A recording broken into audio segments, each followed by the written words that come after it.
안녕하세요, 임준입니다.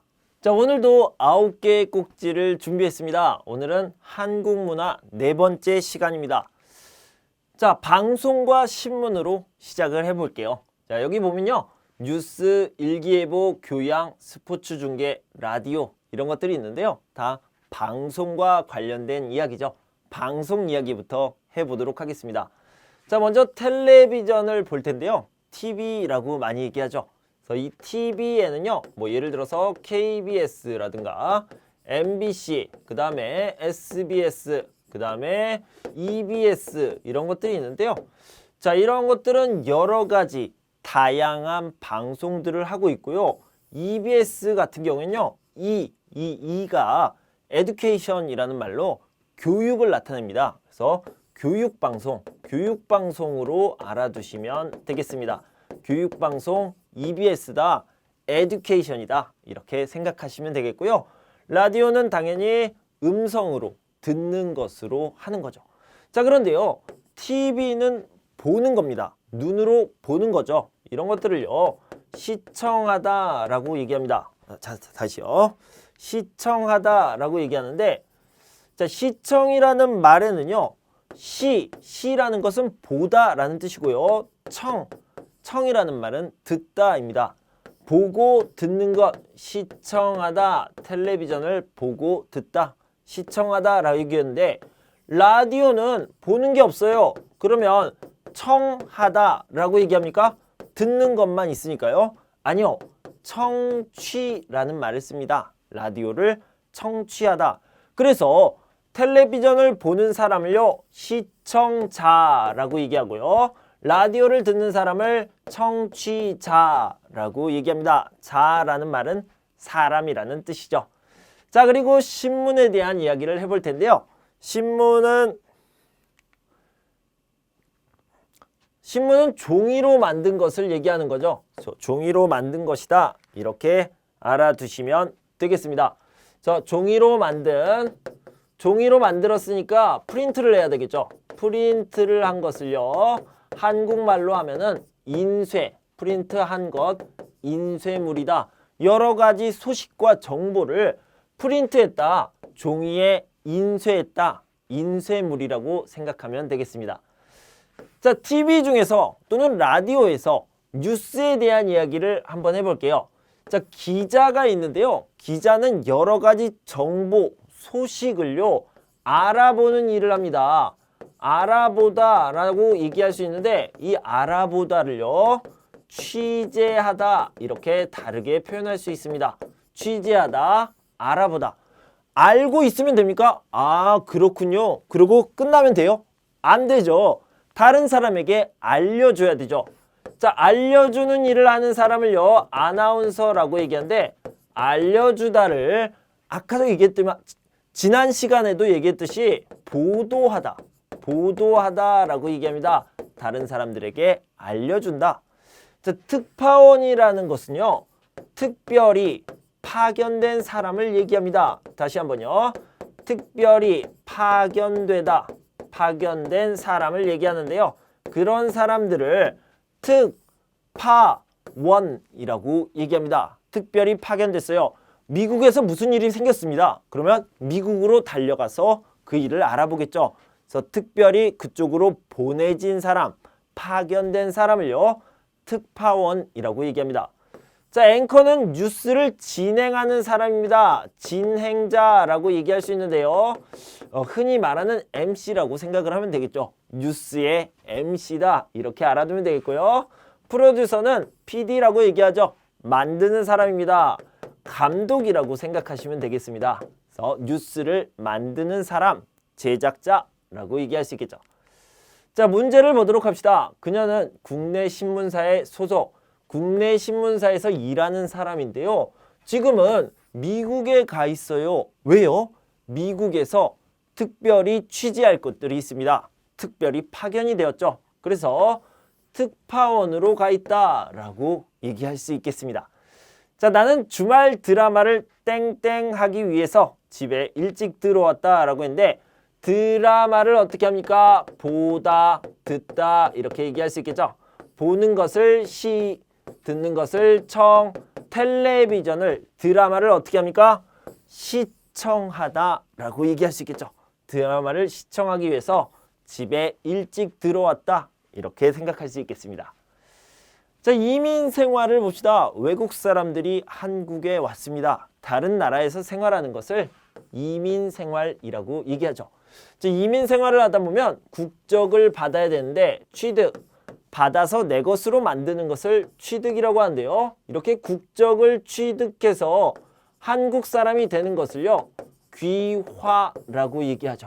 귀화는요. 특별 귀화와 일반 귀화가 있는데 조금 있다가 문제를 풀면서 다시 설명드리도록 하겠습니다. 자, 귀화 허가 신청을 먼저 하고요. 귀화 심사를 받습니다. 그리고 결과를 받죠. 심사라는 것은 시험, 테스트, 그 다음에 점검, 체크를 한다라는 의미입니다. 그래서 합격과 불합격을 나누는 거죠. 그래서 결과를 알려주는 것, 결과 통지라고 얘기합니다. 만약에 여러분들이 합격을 했으면요. 외국 국적을 포기해야 됩니다. 이제 한국 사람이 될 거예요. 외국 사람 안 할 거예요. 라고 얘기하는 거죠. 그리고 한국 사람이 되었으니까 외국인 등록증이 아니라 외국인이 아니니까요. 주민등록증을 받아야 됩니다. 주민등록 신고를 하고요.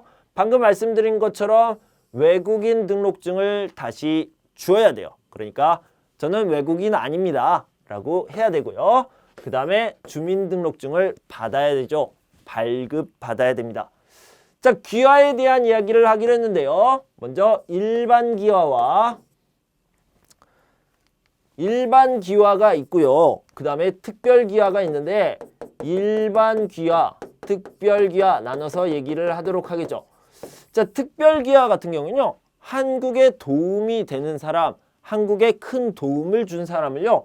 특별히 귀화시키는 것, 한국 사람으로 인정해 주는 것을 얘기합니다. 그래서요. 여기에 얼마나 오랫동안 있었어요? 필요 없습니다.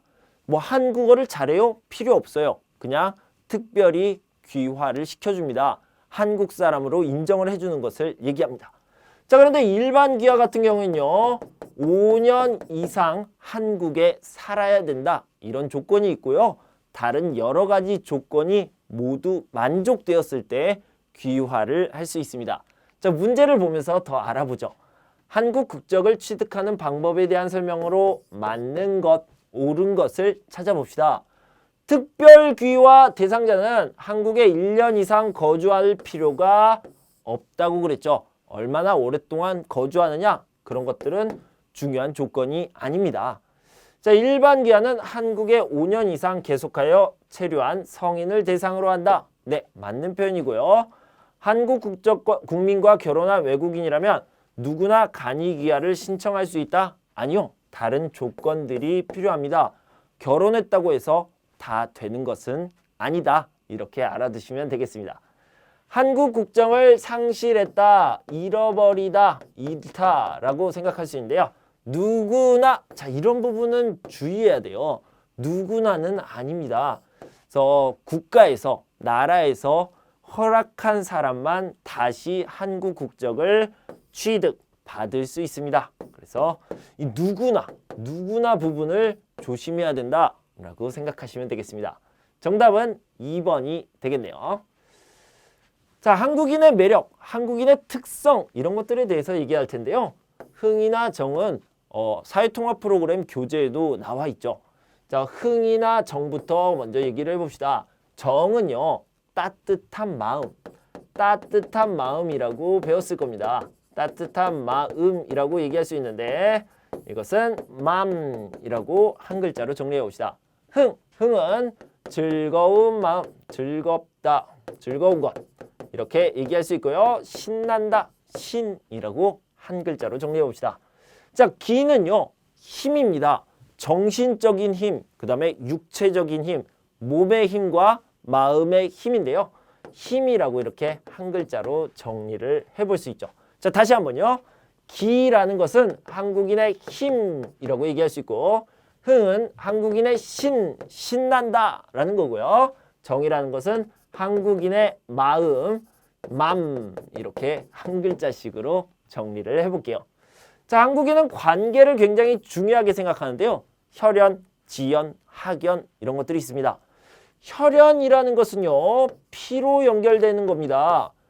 피로 연결되어 있는 관계가 뭡니까? 가족과 친척을 얘기하는 거죠. 가족과 친척은 피가, 유전자가 섞여 있죠. 그래서 가족, 친척 이런 관계를 굉장히 중요하게 생각하는데 이런 것들을 혈연이라고 얘기합니다. 자, 다음은 지연입니다. 지연은요, 지역이라고 생각하면 되겠고요. 그래서 고향, 출신 고향이라고 생각하면 되겠습니다.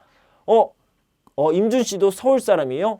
저도 서울 사람이에요. 우리는 관계가 있네요. 이렇게 친해지는 것을 얘기하는 거죠. 자, 학연은 여러분들이 다 예상하셨겠지만 학교입니다. 출신 학교. 임준 선생님은 어느 학교 나왔어요? 저도 그 학교 나왔어요. 그래서 그 학교 출신, 그 학교 졸업생들끼리 서로 친해지는 것, 이런 것들을 학연이라고 얘기하죠. 자, 우리는 고향에서 함께 자라서 뭐뭐로 맺어졌습니다. 어떻게 맺어졌습니까? 지역, 같은 지역이 고향이다라는 거죠. 그래서 지연을 찾으면 되겠네요. 1번이 답이 되겠네요. 같은 고향, 같은 지역. 그래서 지연이라고 얘기합니다. 부부로서 함께 살다 보니 정이, 어떤 정이요? 미운 정, 고운 정이 들다라는 표현을 쓰죠. 그래서 정이 들다 알아두시면 좋겠어요. 정이 들었다 이런 식으로 표현할 수 있습니다. 자, 다음은 거위의 꿈인데요. 거위의 꿈은 옛날 한국 가수 카니발이라는 가수가 불렀던 노래입니다.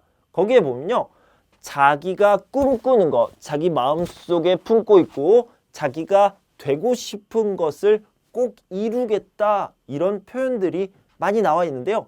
그걸 노래한 것인데 그래서 제목을 거위의 꿈이라고 잡아봤습니다. 자, 꿈, 여러분들도 꿈을 가지고 있죠. 꿈을 가지고 있다, 꿈이 있다. 그 다음에 꿈을 마음속에 가지고 있다, 꿈을 품다 라고 얘기합니다. 자, 그런 것들을 꿈을 꾸다 라고 표현할 수도 있고요. 꿈이 저기 멀리 있습니다. 그 꿈을 향해서 이렇게 가는 것, 이런 것을요, 꿈을 줬다 라고 얘기합니다. 자, 이런 꿈에 관련된 표현, 꿈이 있다, 꿈을 가지고 있다까지 잘 알아두시면 되겠습니다. 여긴 문제는 없지만 꿈에 관련된 어휘를 정리해 보시면 좋을 것 같습니다. 자, 한국의 선거 문화인데요. 선거라는 것은 대표자를 뽑는 행위를 얘기하는 거죠. 그런데 한국에는요, 네 가지 원칙이 있습니다. 자, 보면요, 보통, 평등, 비밀, 직접 이런 것들을 원칙으로 하는데요. 잠시 후에 설명드리겠고요. 자, 선거의 종류에 대해서 봅시다. 대선, 이 대라는 말을 보고 알 수 있겠지만 대통령 선거입니다. 5년마다 치르게 됩니다. 한 번만 할 수 있고요. 그리고 그 말은 연임을 할 수 없다. 이런 얘기입니다. 자, 총선거라고 했는데 원래 긴 말은요, 국회의원 총선거입니다. 그래서요, 총선은 국회의원을 뽑는 거다. 4년마다 뽑는 거고 계속 할 수 있다. 이렇게 얘기할 수 있겠죠. 자, 지방선거는요, 지방자치단체의 대표나 의원을 뽑는 건데 4년마다 할 수 있습니다. 지자체장은, 그러니까 지방자치단체장은 3회까지 연임할 수 있고요. 의원은 제한 없이 계속 연임할 수 있습니다. 자, 아까 말씀드렸던 4대 원칙, 4가지 원칙을 설명드리겠습니다. 자, 여기까지는 어렵지 않아요. 비밀 선거는요, 다른 사람들에게 말하면 안 된다. 이런 거죠. 비밀이에요. 비밀입니다. 이런 뜻이죠. 직접은요, 다른 사람들이 대신할 수 없고 내가 꼭 선거를 해야 됩니다. 내 표는 내가 선거를 하는 겁니다. 자, 그런데 보통 선거와 평등 선거가 있는데요. 보통 선거라는 것은 누구나 할 수 있다. 이 사람도 할 수 있다. 이런 것들을 얘기하는 거고요. 평등 선거는요, 한 표씩 할 수 있다라는 겁니다. 그러니까 어떤 사람은 하고 어떤 사람은 못해요. 이거 아니고요. 누구나 할 수 있다라는 거고요. 평등 선거는 2표, 3표 없습니다. 무조건 1표입니다. 이런 것이 평등 선거입니다. 자, 좀 더 살펴보도록 봅시다. 민주선거 원칙 중 누구나 한 표씩 한 표 이렇게 한 표씩 선거하는 것을 뭐라고 그랬어요? 평등 선거라고 얘기했죠. 한 표. 그 다음에 보통 선거는 5 이렇게 되는 것을 얘기한다고 얘기했습니다. 자, 환경보호와 에너지 절약을 볼 텐데요. 이것은 바로 문제를 보면서 얘기해 보도록 하죠. 에너지 절약을 위해 실천할 수 있는 방법으로 옳지 않은 것, 틀린 것을 써봅시다. 전기세가 많이 나오는 제품은 아껴 써요. 아주 좋은 거네요. 아껴 쓰면 좋죠. 사용하지 않는 전기 제품은 플러그를 뽑습니다. 플러그에서 뽑는 거 아주 좋은 방법입니다. 전기 사용량이 많은 시간대에는 전기 사용량을 줄입니다. 네, 아껴 쓰면 좋죠. 겨울철 실내 온도를 36도, 우와, 너무 덥네요. 너무 덥게 유지하고 내복 입기, 그럼 너무 덥겠죠. 자, 겨울철 실내 온도는 어느 것이 적당합니까? 겨울철 실내 온도 적당한, 그러니까 알맞은 온도는요 18도입니다. 이거 영하 18도 아니에요. 자, 그다음에 여름철 실내 적정 온도는 26도입니다. 26도가 적당하다. 이렇게 알아두시면 되겠습니다. 18도와 26도 이렇게 알아두세요. 자, 환경오염 문제와 해결 방법을 설명한 것으로 옳지 않은 것, 틀린 것을 찾는 문제입니다. 자, 자가용 매연은 공기를 오염시키므로 대중교통을 이용하는 것이 좋다. 네, 아주 좋습니다. 세제를 많이 사용하면 물이 오염되므로 빨래를 모아서 하는 것이 좋다. 네, 이것도 좋은 방법이고요. 기억해 두시면 좋겠습니다.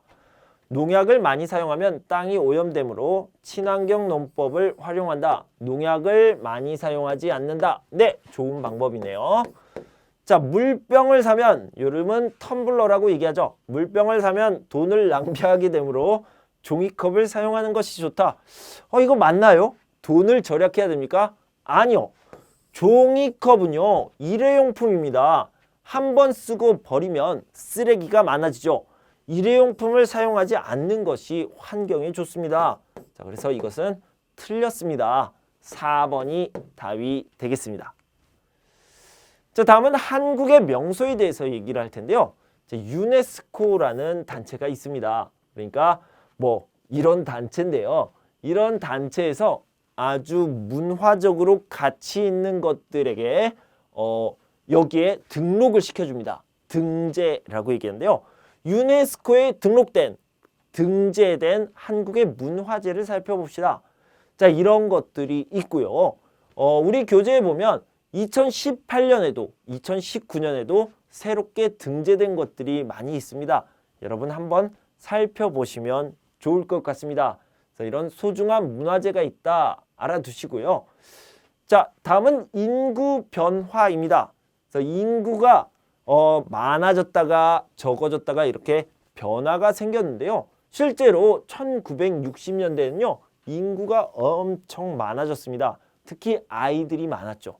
아이를 많이 낳았어요. 그런데요. 2000년대에는 어떻습니까? 2000년대는요.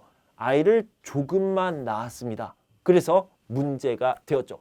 너무 많이 낳아도 문제, 너무 적게 낳아도 문제가 되는데요. 그렇게 문제가 생겼을 때 정부에서, 나라에서 해결하기 위해 정책을 내놓았습니다. 어떤 정책을 내놓았는지 살펴봅시다. 인구가 너무 많으니까 이제 아이를 낳지 마세요 라고 해서 출산 억제 정책을 펼쳤습니다. 그러니까 이제 아이를 낳지 말고 조금만 낳아서 더 부자가 되어서 삽시다. 부유하게 삽시다. 경제적으로 어렵지 않게 삽시다. 이렇게 홍보를 했고요. 자, 그 다음에 2000년대는요. 아이를 너무 적게 낳으니까 미래에 어떡하지? 라고 걱정을 했습니다. 그래서 아이를 많이 낳으세요. 자, 이것을 뭐라고 하냐면 장려라고 합니다. 낳으세요, 낳으세요, 낳으세요 라고 권하는 것, 추천하는 것을요. 장려라고 하는데 출산 장려 정책을 펼치게 됩니다. 돈도 많이 지원해 주고요. 양육비도 지원해 줍니다. 이런 식으로 아이를 낳다, 출산 장려 정책을 펼쳤다 알아두시면 되고요. 1990년대에는 특별한 분위기가 있었는데 남자아이를 더 좋아하는 상황이 됐고요. 그래서 남자아이가 여자아이보다 훨씬 더 많아지는 현상이 있었습니다. 그래서 남자와 여자의 비율이 균형이 잡히지 않았다. 이렇게 알아두시면 되겠습니다. 자, 한국의 문제는 저출산과 고령화 문제가 있습니다. 저출산은 아이를 낳지 않아서 문제고요. 고령화는 다른 사람들보다 노인들, 할아버지, 할머니의 비율이 높아지는 것, 이런 것들이 있는데요. 자, 이게 가장 큰 문제는 경제적인 부분입니다. 경제에 문제가 생긴다고 알아두시면 되겠습니다. 자, 옳은 것을 찾아봅시다. 한국의 인구 변화에 대한 얘기입니다. 1960년대 어땠습니까? 아이가 너무 많았죠. 그래서 아이를 낳지 마세요. 출산 억제를 했고요. 2000년대는 어떻습니까? 2000년대는 아이가 너무 적어요. 그래서 아이를 낳으세요 라고 얘기를 했죠. 자, 봅시다. 출산을 장려하기 위한 정책, 이거는 2000년대고요. 그 다음에 출산율을 낮추기 위한 홍보, 이거는 1960년대입니다. 이렇게 바뀌어 있네요. 자, 1990년대는 남아 선호 사상을 강조하여, 자, 여기까지는 맞았습니다. 그런데 출산율이 높아졌습니까? 아니요. 이렇게 연결되지는 않습니다. 역시 여기도 틀렸네요. 현재 한국 사회는 빠른 인구 고령화에 대한 대책이 시급한 상황이다. 아까 말씀드렸듯이 한국은요, 저출산과 고령화 문제가 심각합니다.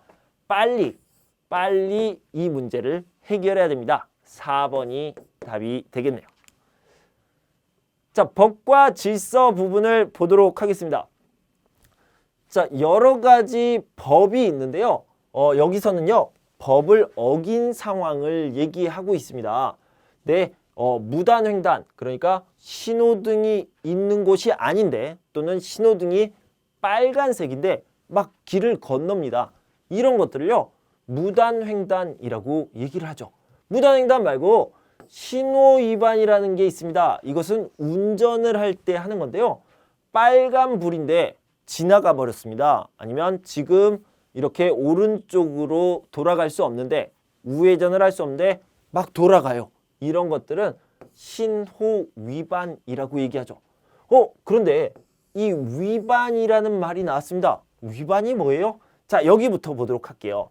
자, 법이 있는데 우리는 법을 지켜야 됩니다 라고 얘기를 하죠.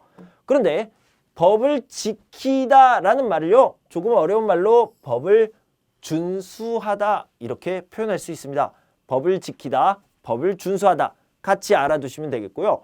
반대말은 뭡니까? 법을 안 지키다가 되겠죠. 법을 안 지키다, 다른 말도 있나요? 네, 법을 어기다, 지키다, 반대는 어기다 라고 얘기할 수도 있고요. 어려운 말로 법을 위반하다 라고 얘기할 수 있어요. 자, 지키다와 어기다는 우리가 언제 처음 배웠냐면요, 약속을 얘기할 때 처음 배웠습니다. 약속을 지키다, 약속을 어기다, 이렇게 반대말이라고 배웠었죠. 약속을 지키다, 약속을 어기다 라고 있는데, 법을 어겼을 경우에는 위반이라는 어휘를 사용한다 라고 얘기할 수 있습니다. 자, 그래서요, 신호 위반이라는 것은 신호의 법이 있는데, 규칙이 있는데 그것을 지키지 않았다, 이런 의미라고 생각하면 되겠습니다. 여기도 마찬가지예요. 주정차, 주차하는 것, 정차하는 것, 법이 정해져 있습니다. 그런 것들을 지키지 않았습니다.